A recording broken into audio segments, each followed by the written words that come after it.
Tentunya kalau ada janda seperti ini dan ternyata pilihan gadisnya tidak seperti itu, tidak bertakwa kepada Allah, bagaimana? Janda.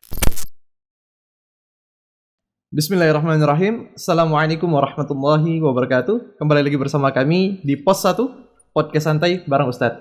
Insyaallah pada kesempatan kali ini kita masih seputar dengan pembahasan terkait calon pasangan. Nah, untuk malam ini nih, khusus malam ini kita akan membahas terkait yang cukup fenomenal dan penuh kontroversi, yaitu gadis atau janda. Nah, pada malam kali ini, insyaallah kita masih dibersamai dengan beliau, Al-Ustadz Ferry Ansar BA, Hafizallahu Ta'ala. Assalamualaikum Ustadz.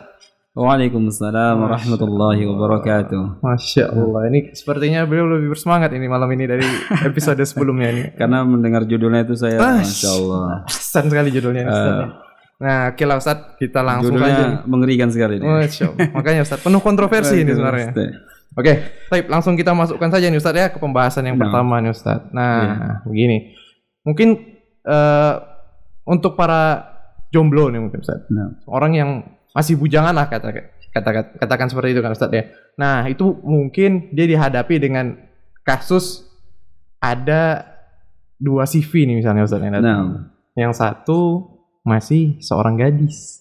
Yang satu masih seorang janda. Tapi kalau dalam artian keinginan ini mungkin Ustadz ya, mungkin dia lebih cenderung untuk kepada janda nih misalnya Ustadz. Nah, yang ingin Anda tanyakan ini Ustadz, bagaimana sih kriteria seorang janda ini yang masih bisa dibilang layak atau dibilang ya cukup lah untuk dinikahi oleh seorang yang masih bujangan? Nah, gitu Ustadz. Gimana Ustadz?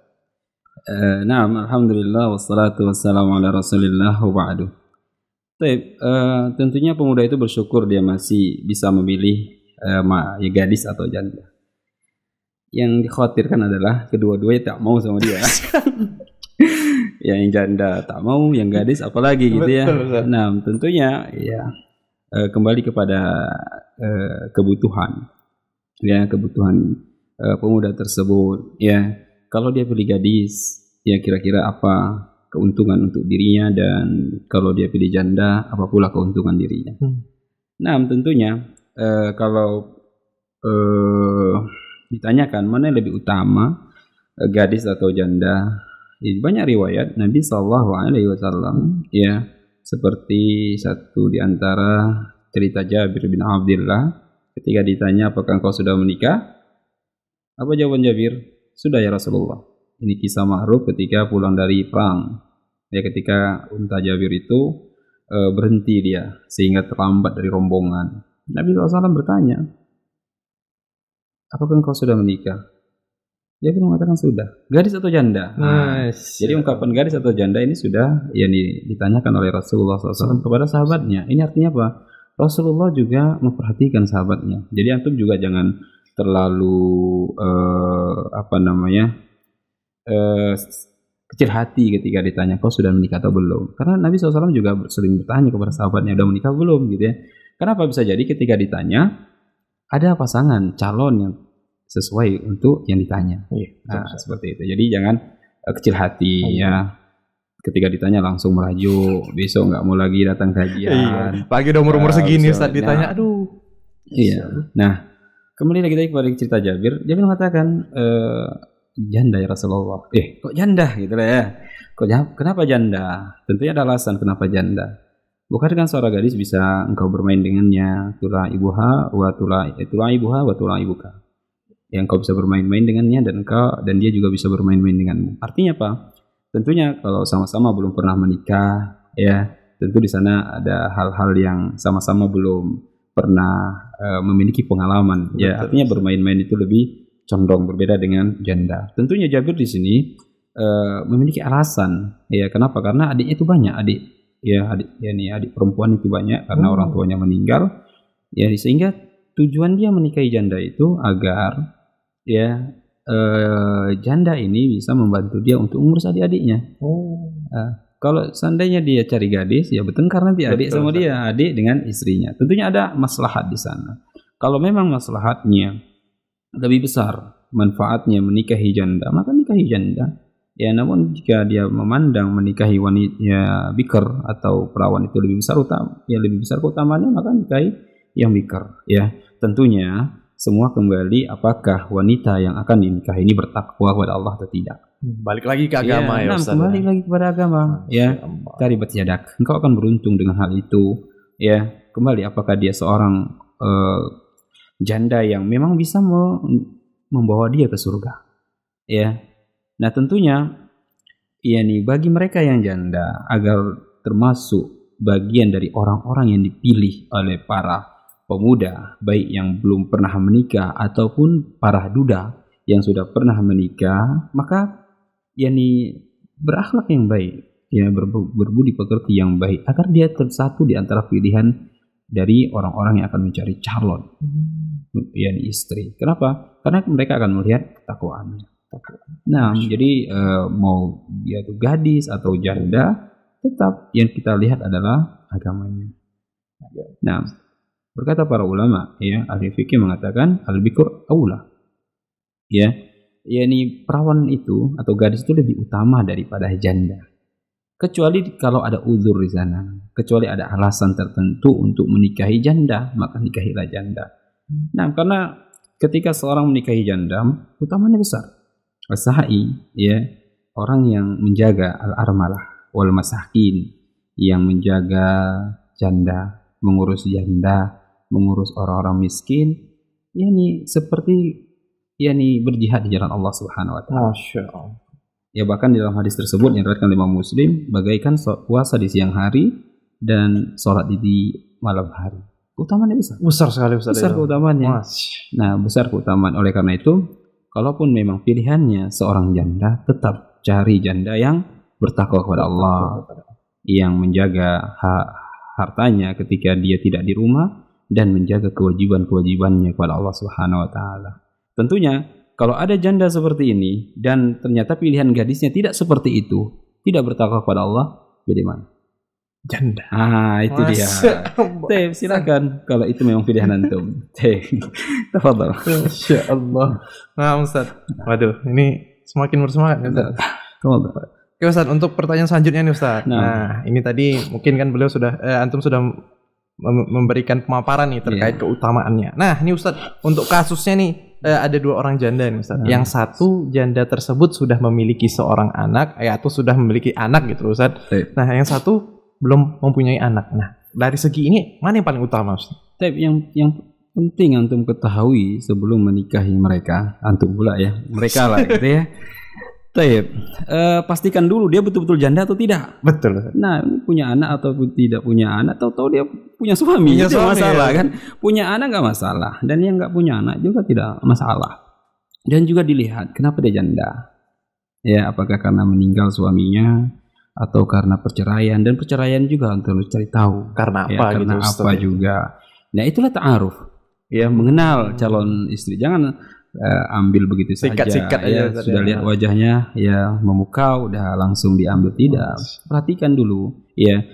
Kalau dia punya anak, tentunya, ya, keutamaannya sebagaimana kita sebutkan tadi, yang menjaga janda, sa'i, ya, al-armalah, kemudian wal masakin, ya, mengurus anak-anak miskin, tentunya anak-anak yang dibawa dia yang seharusnya mendapatkan nafkah dari ayahnya tidak mendapatkan nafkah lagi. Nah, mereka lah yang akan menikahi itu yang akan memberikan nafkah. Maka keutamaannya dia mengurus janda dan mengurus anak-anak miskin, anak-anak yatim.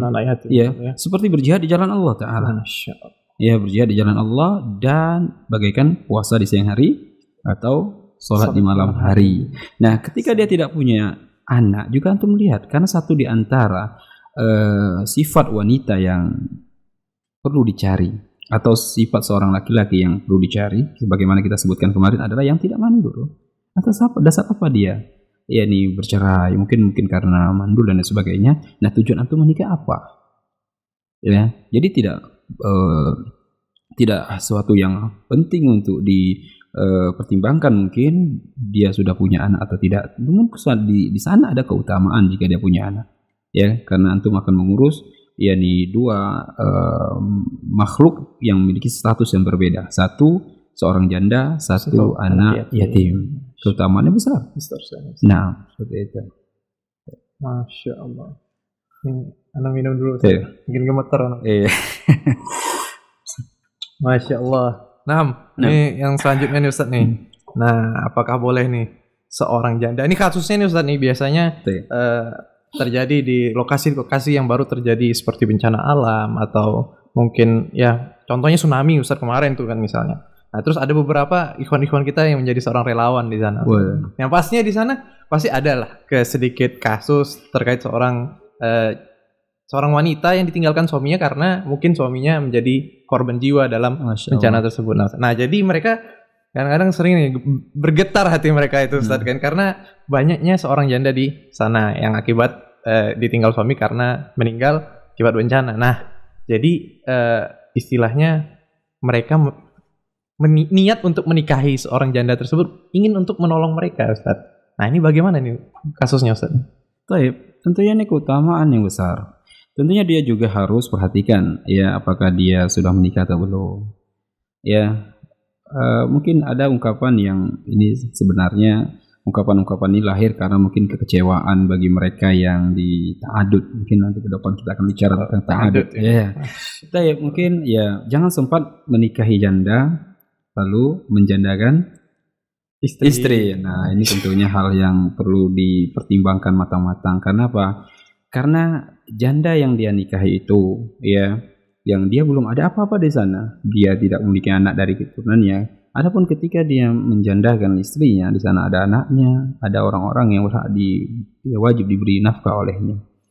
Nah, tentunya ya dalam masalah ini sebagaimana kita katakan tadi, hadis Nabi SAW, ya Nabi SAW bersabda, sa'i alal ammarah wal masakin, orang yang menjaga janda dan anak-anak miskin, kal mujahidi fi sabilillah, seperti orang yang berjihad di jalan Allah Subhanahu wa taala, wa kalladzi yasumu an-nahara wa yaqumu al-lail, seperti orang yang berpuasa di siang hari dan salat di malam hari.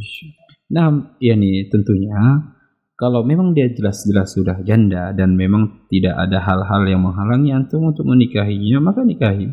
Ya, jangan pula berharap wanita yang masih punya suami menjadi janda. Ini masalah. Betul. Ya, atau mendorong dia untuk menjandahkan dirinya. Ya, ini artinya minta khulu nanti kepada suaminya dan dia tidak akan mencium bau surga. Ya, bagi wanita yang meminta cerai kepada suami yang tidak ada alasan secara syar'i, maka dia tidak mencium baunya surga. Masya Allah. Ya, oleh karenanya jangan pula berharap ya janda yang masih memiliki suami. Jangan sempat ungkapan-ungkapan kutunggu jandamu, itu hal-hal yang ini bahaya Ustaz ya. Bahaya. Enggak menikah dia. Sampai kapan? Tunggu dia jadi janda dulu. Kasihan. Ya, dunia ini tidak selebar daun kelor. Ya, luas bumi dunia ini. Kalaupun seandainya dia tidak dapat kita miliki, maka ambillah pepatah orang-orang tua kita dulu, mati satu, tumbuh 1000. Enggak jadi sama dia, cari yang lain. Ya, jangan sempat tunggu dia janda nanti umur 65 sih mau untuk menikahinya. Ya, kembali kepada pertanyaan antum tadi. Nah, ini sesuatu yang Masya Allah yang sangat besar manfaatnya jika memang orang tersebut menikahinya ingin benar-benar menolongnya, maka dia masuk ke dalam hadis yang kita sebutkan tadi. Dia seperti orang berjihad di jalan Allah, kemudian ya seperti orang yang berpuasa di siang hari dan sholat di malam hari. Ya, intinya dalam mencari pasangan, ya baik itu gadis ataupun janda, ya tidak ada yang bertakwa. Namun ingat, ada janda secara syar'i, ada janda yang tidak secara syar'i. Artinya apa? Ada janda, dia janda karena pernikahan. Nah, tentunya ini baik. Ada janda yang belum menikah, ada janda dia. Ini bahaya. Statusnya gadis. Ya, di KTP statusnya gadis, tapi dia sebenarnya sudah janda. Ini sesuatu yang antum harus berhati-hati. Betul. Jangan sempat mendapatkan seorang gadis ternyata dia sudah menjadi janda. Ya, mana lebih bagus status janda secara syar'i atau janda yang enggak jelas? Tahu-tahu dia sudah janda. Nah, inti dari pembahasan ini adalah cari yang bertakwa kepada Allah. Ya, bisa jadi ya walaupun dia seorang janda, dia lebih dekat ya di sisi Allah daripada seorang gadis di antara pilihan-pilihan para pemuda. Nah,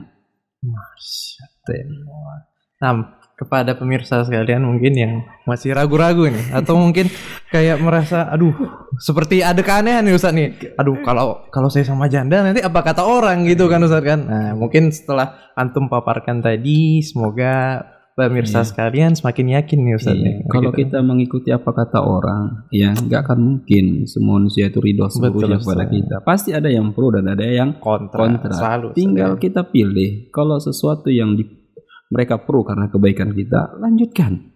Kalau mereka pro karena kemaksiatan kita, baru kita tinggalkan itu. Betul. Ya, jadi jangan takut. Ya, yang bermasalah adalah tidak ada pilihan. Jadi gadis pun tak mau, janda pun tak mau. Jomblo seumur hidup. Nah, ini yang perlu diruqyah mungkin ya. Nah, Masya Allah. Semoga nih teman-teman nih dari percakapan kita, dari perbincangan kita malam ini, teman-teman dapat gambaran nih untuk kedepannya. Nah, untuk hari itu sepertinya cukup Ustadz untuk malam ini pembahasan kita. Cukup dulu, khawatir nanti antum tertarik dengan janda. Itu dia Ustadz. Khawatirnya itu Ustadz. Mungkin itu yang bisa kita sampaikan. Ikuti terus updatean kita melalui episode-episode selanjutnya di akun channel YouTube kita di SNTV dan di SoundCloud kita di SNTV.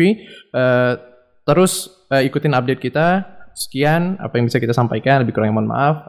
Assalamualaikum warahmatullahi wabarakatuh. Waalaikumsalam warahmatullahi wabarakatuh. Fadhal Ustaz. Nah.